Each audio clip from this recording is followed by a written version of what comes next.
2023 সালের ঐতিহাসিক G20 সম্মেলনের পর থেকে বিশ্ব রাজনীতির অঙ্গনে এক আমূল পরিবর্তন লক্ষ্য করা যাচ্ছে।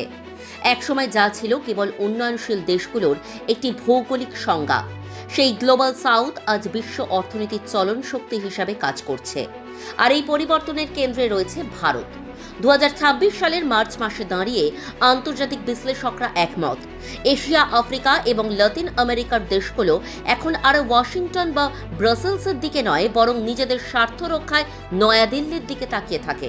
ভারতের G20 প্রেসিডেন্সির সবচেয়ে বড় সাফল্য ছিল আফ্রিকান ইউনিয়নকে এই গোষ্ঠীর স্থায়ী সদস্যপদ পাইয়ে দেওয়া। এটি ছিল গ্লোবাল সাউথের জন্য একটি ঐতিহাসিক মুহূর্ত। এরপর থেকে ভারত ধারাবাহিকভাবে voice of global south summit আয়োজন করে আসছে। 2025 সালের নভেম্বরে জোহানেসবার্গে অনুষ্ঠিত G20 সম্মেলনেও প্রধানমন্ত্রী মোদী স্পষ্ট করে দিয়েছিলেন যে উন্নয়নশীল দেশগুলোকে বাদ দিয়ে বিশ্বের ভবিষ্যৎ উন্নয়ন সম্ভব নয়।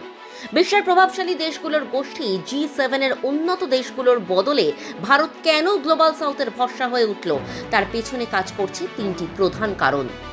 চীনের বেল্ট অ্যান্ড রোড উদ্যোগের মাধ্যমে অনেক দেশ যখন ঋণের জালে জর্জরিত, তখন ভারত প্রস্তাব দিয়েছে স্বচ্ছ ও টেকসই উন্নয়ন মডেল। ভারতের গ্লোবাল ডেভেলপমেন্ট কম্প্যাক্ট এবং ডিজিটাল পাবলিক ইনফ্রাস্ট্রাকচার যেমন ইউপিআই আজ আফ্রিকার কেনিয়া থেকে শুরু করে দক্ষিণ পূর্ব এশিয়ার ভিয়েতনাম পর্যন্ত বিস্তৃত। ভারত কেবল ঋণ দেয় না, বরং প্রযুক্তি হস্তান্তরের মাধ্যমে দেশগুলোকে স্বাবলম্বী করে তোলে। ইউক্রেন রাশিয়া যুদ্ধের ফলে বিশ্বজুড়ে যে খাদ্য সংকট তৈরি হয়েছিল, ভারত সেখানে ফার্স্ট রেসপন্ডার হিসেবে কাজ করেছে। গমের রপ্তানি নিয়ন্ত্রণ থেকে শুরু করে বন্ধু দেশগুলোতে চাল ও ওষুধ সরবরাহ ভারত প্রমাণ করেছে যে সংকটের সময় তারাই আসল বন্ধু। এছাড়াও ইন্টারন্যাশনাল সোলার অ্যালায়েন্সের মাধ্যমে সৌরশক্তি প্রসারে ভারতের ভূমিকা গ্লোবাল সাউথের জ্বালানি চাহিদা মেটাতে পথ দেখাচ্ছে। 2025 সালে ব্রাজিলে অনুষ্ঠিত COP30 সম্মেলনে ভারত উন্নয়নশীল দেশগুলোর পক্ষে জোরালো সওয়াল করেছে। উন্নত বিশ্ব তাদের জলবায়ু তহবিলের প্রতিশ্রুতি রক্ষা না করলেও ভারত তার নিজস্ব সম্পদের মাধ্যমে লাইফ আন্দোলনের ডাক দিয়েছে, যা গ্লোবাল সাউথের মানুষের জীবনযাত্রার সাথে সামঞ্জস্যপূর্ণ। ভারতের পররাষ্ট্রনীতির সবচেয়ে বড় লক্ষ্য হল ভারসাম্য বজায় রাখা।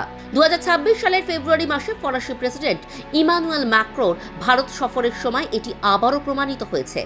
ভারত একদিকে যেমন কোয়াডের মাধ্যমে পশ্চিমা বিশ্বের সাথে ঘনিষ্ঠ, অন্যদিকে ব্রিক্স এবং গ্লোবাল সাউথের প্রধান কণ্ঠস্বর। ভারত এখন G7 দেশগুলোর টেবিলে গ্লোবাল সাউথের প্রতিনিধি হিসাবে দর কষাকষি করে।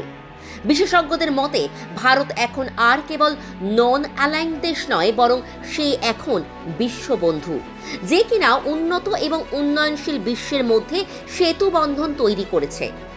বিশ্ববাজারের অস্থিরতা, তেলের আকাশচম্বী দাম এবং বড় শক্তিগুলোর ভূ রাজনৈতিক লড়াই ভারতের নেতৃত্বের জন্য বড় পরীক্ষা।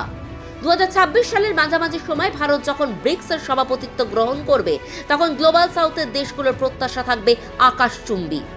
তেহরান থেকে তিউনিসিয়া, সবখানেই এখন ভারতের গণতান্ত্রিক উন্নয়ন মডেলে জয়গান। যদি ভারত সফলভাবে বিশ্ব সংস্থায় গ্লোবাল সাউথের স্থায়ী প্রতিনিধিত্ব নিশ্চিত করতে পারে, তবে তা হবে ভারতের আধুনিক ইতিহাসের সবচেয়ে বড় কূটনৈতিক বিজয়। 2026 সালের এই নতুন বিশ্ব ব্যবস্থায় ভারত এখন আর কেবল একটি বড় বাজার নয়, বরং একটি বড় সিদ্ধান্ত গ্রহণকারী শক্তি। বসুধৈব কুটুম্বকম এই মন্ত্রকে সামনে রেখে ভারত যেভাবে উন্নয়নশীল বিশ্বের নেতৃত্ব দিচ্ছে, তাতে একথা বলাই বাহুল্য যে আগামী দশকটি হবে গ্লোবাল সাউথ এবং ভারতের প্রভাব বিস্তারের দশক।